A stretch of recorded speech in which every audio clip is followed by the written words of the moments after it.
আসসালামু আলাইকুম প্রিয় শিক্ষার্থী বন্ধুরা, আশা করি তোমরা সবাই ভালো আছো। আমি মোহাম্মদ জাহিদুল ইসলাম, সহকারী শিক্ষক গণিত, আমি সাজেদা ফিউচার ব্রিলিয়ান্ট স্কুল। সকলকে আন্তরিক অভিনন্দন এবং শুভেচ্ছা জানিয়ে শুরু করছি গণিত তৃতীয় শ্রেণীর অধ্যায় 4-এর গুণের পঞ্চম পর্ব।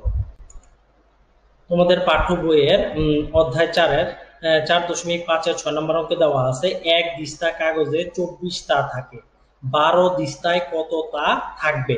অর্থাৎ আমরা জানি কি এক দিস্তা কাগজ সমান হচ্ছে 24 তা। তাহলে এখন বলছে যে তাহলে 12 দিস্তায় কতটা থাকবে। তার মানে এক দিস্তায় যদি 24টা থাকে, 12 দিস্তায় অবশ্যই আরো বেশি সংখ্যক তা থাকবে।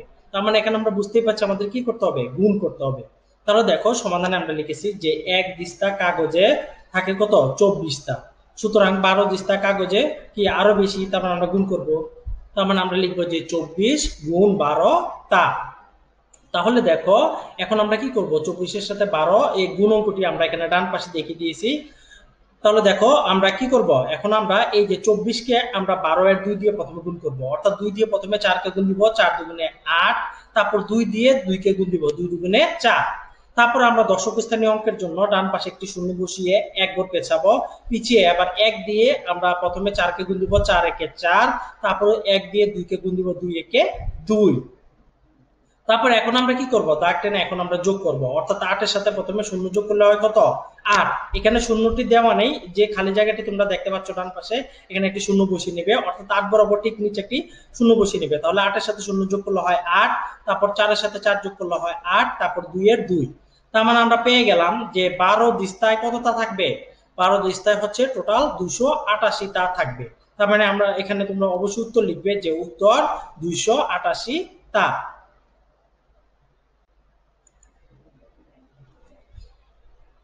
তারপরে দেখো 7 নম্বর অঙ্কে দেওয়া আছে যে রানুদের বাগানে 15 সারি সুপারি গাছ আছে এবং প্রতি সারিতে 24টি গাছ আছে। তাহলে বাগানে কতগুলো গাছ আছে সেটা আমাদের বের করতে বলা হয়েছে। তাহলে বাগানে কত সারি সুপারি গাছ আছে, এখানে দেওয়া আছে যে 15 সারি সুপারি গাছ আছে এবং 15 সারির মধ্যে প্রতি সারিতে, অর্থাৎ প্রতি সারি বলতে এক সারির কথা বোঝানো হয়েছে, অর্থাৎ একটি সারিতে 24টি গাছ আছে। তাহলে বাগানে কতগুলো গাছ আছে সেটা আমাদের বের করতে বলেছে। তাহলে আমরা কিভাবে বের করব, একটি সারিতে যেহেতু 24টি গাছ আছে, তার মানে 15 সারিতে আরো বেশি সংখ্যক গাছ আছে, তার মানে এখানে আমরা গুণ করব। তাহলে সমাধান আমরা প্রথমে লিখবো যে রানুদের বাগানে যে একটি সারিতে সুপারি গাছ আছে কতটি, 24টি। সুতরাং 15টি সারিতে সুপারি গাছ আছে কি আরো বেশি, অর্থাৎ এখানে আমরা কি করব, গুণ করব। অর্থাৎ 24 গুণ 15টি। তাহলে এখানে দেখো গুণ অঙ্কটি আমরা এখানে ডান পাশে দেখিয়ে দিয়েছি, অর্থাৎ 24 গুণ 15, উপরে আমরা 24 লিখেছি এবং নিচে লিখেছি হচ্ছে 15। এখন আমরা কি করব, 15-র 5 দিয়ে আমরা 24-এর দুইটি অঙ্ককে ডান পাশ থেকে আলাদা আলাদা ভাবে গুণ দিব। অর্থাৎ প্রথমে 5-এর সাথে 4 গুণ দিব, 4 5 20, শূন্য হাতে থাকবে হচ্ছে 2। তারপর এখন আমরা 5-এর সাথে 2 গুণ দিব, 5 দুগুণে 10, 10-এর সাথে 2 যোগ করলে হয় কত, 12। তার মানে এখানে দেখো আমরা কত পাচ্ছি, 120। তারপর এখন আমরা দশক স্থানীয় অঙ্কের জন্য আমরা একটি শূন্য বসিয়ে এক ঘর পেছাবো, এখানে শূন্যটি দেওয়া নেই, তোমরা শূন্য বসিয়ে নিবে। তারপর এখন আমরা 1 দিয়ে গুণ দিব 4-কে, 4 একে 4, তারপর 1 দিয়ে 2-কে গুণ দিব, 2 একে 2।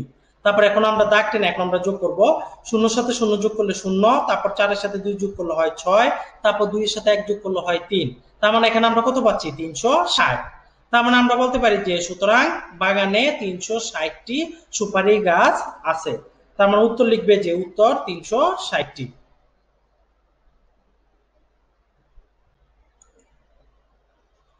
তারপর দেখো 8 নম্বরে দেওয়া আছে যে তন্দ্রা চাকমা গাড়ি চালিয়ে ঘন্টায় 45 কিলোমিটার যান, একই গতিতে 8 ঘন্টায় তিনি কত কিলোমিটার যাবেন।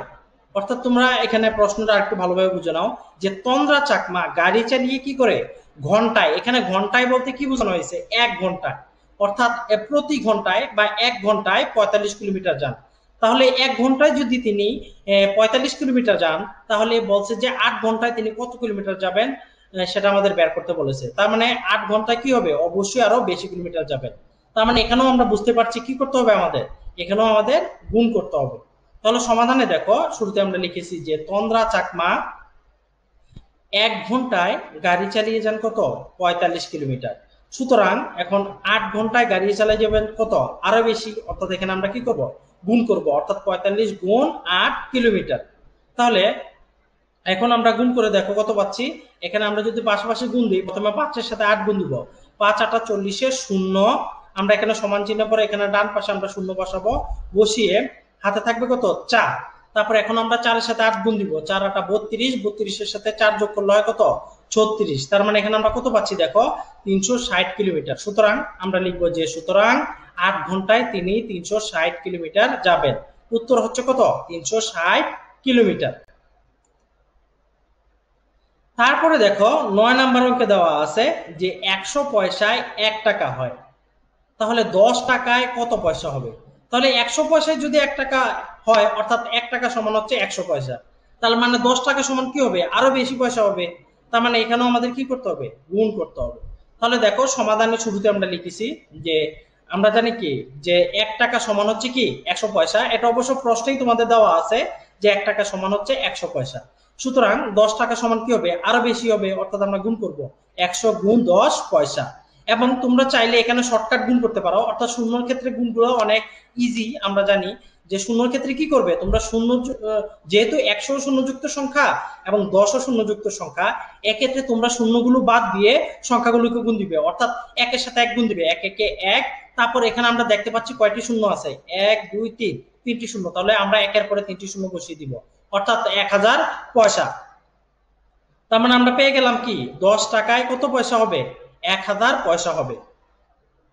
তাহলে দেখো তারপরে তোমরা যদি চাও যে গুণ অঙ্ক করতে আগের নিয়মে, তাহলে তোমরা এখানে দেখো ডান পাশে গুণ অঙ্কটি করে দেওয়া আছে, অর্থাৎ প্রথমে 1000, তারপর হচ্ছে গুণ 10।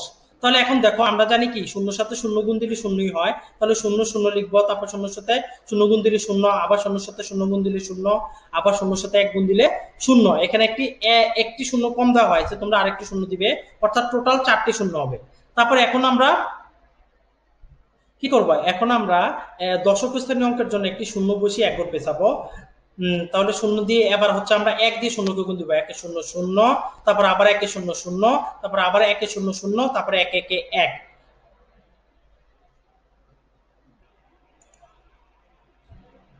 এখানে দেখো তোমাদের এখানে ডান পাশের যে গুণ অঙ্কটি দেখানো আছে, এখানে একটু দেখো তোমাদের এখানে 1000 দেওয়া আছে, এটা ভুলবশত 1000 দেওয়া আছে, এখানে এটা 100 হবে, অর্থাৎ 100 এর সাথে আমরা 10 গুণ দিব। তার মানে এখানে একটা শূন্য কম হবে। তার মানে একটা যদি শূন্য কম হয়, তাহলে এখানে দেখো 3টা শূন্য হবে, অর্থাৎ 0 0 0 0 এবং শূন্যর সাথে 1 গুণ দিলে শূন্য। তার মানে 3টা শূন্যই হবে। তারপরে এখন আমরা কি করব, দশক স্থানীয় অঙ্কের জন্য একটা শূন্য বসিয়ে 1 ঘর পিছাবো, তারপরে 1 0 0, 1 0 0 এবং 1 1 1 হবে।